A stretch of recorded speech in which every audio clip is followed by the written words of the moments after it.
In the next segment, Spectrum of Franchising, we're going to look at the 4 primary categories where most franchises fit into. But before we do that, it's important to understand where the funding for each of those categories will come from. So right now, we're going to focus on franchise funding sources. As we've already touched on, typically, franchise fees and working capital are financed with a combination of cash and lines of credit. In other words, from your personal resources. Small business loan financing is relatively easy to get for the hard assets such as the build-out and equipment and leasehold improvements.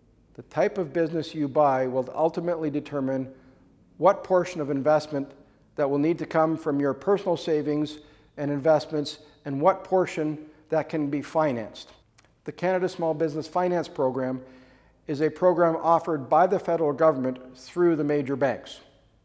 With this program, you can borrow up to $350,000 for each company or location. And the neat thing about it is that the government guarantees that loan to the bank for 75% of the total investment. There are strict criteria for this type of loan, though. It's only for capital expenditures and equipment, build out of the location, etc.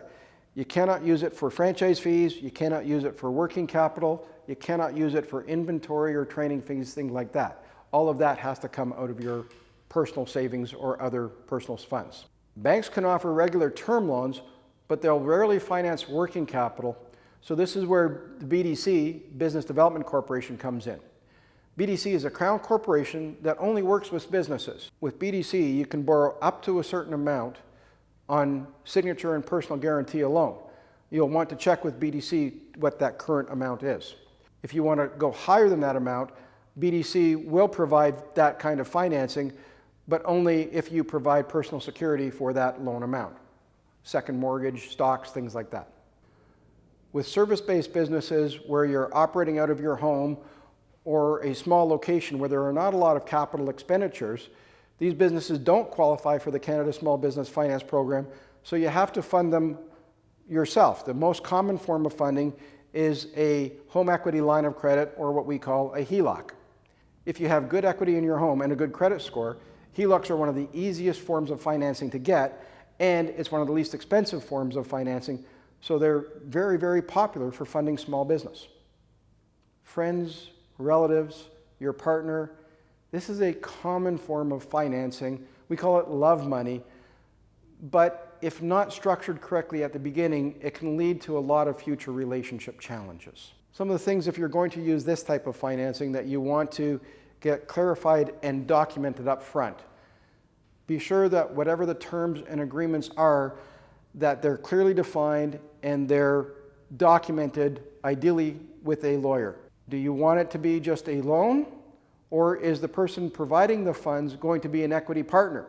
If they are going to be an equity partner, how much control do they have? These are contentious issues that often get overlooked, and that's why there's relationship challenges. Seller financing is typically not applicable to the vast majority of franchise options unless you're going to buy an existing franchise that's up for sale. Then you'll get the financing from the person selling that business. The last form of financing that we'll discuss here is RRSPs. Unfortunately, in Canada, there's no program where you can convert your RRSPs into investing in a business tax-free. So there are severe penalties for taking money out of the RRSP to launch a business. We don't recommend that you do that. The only time that we see clients using RRSPs to fund their business is after they've bought the business. They use the RRSPs to cover those monthly expenses through that launch year. Think about it this way. If you're not drawing money from the business, your income is going to be zero. So if you take $4,000 a month out of your RRSP to cover those monthly expenses, then you're going to be taxed at that lower tax rate. It is one cash flow strategy after you've launched your business. This concludes a segment on the typical funding sources for franchising in Canada.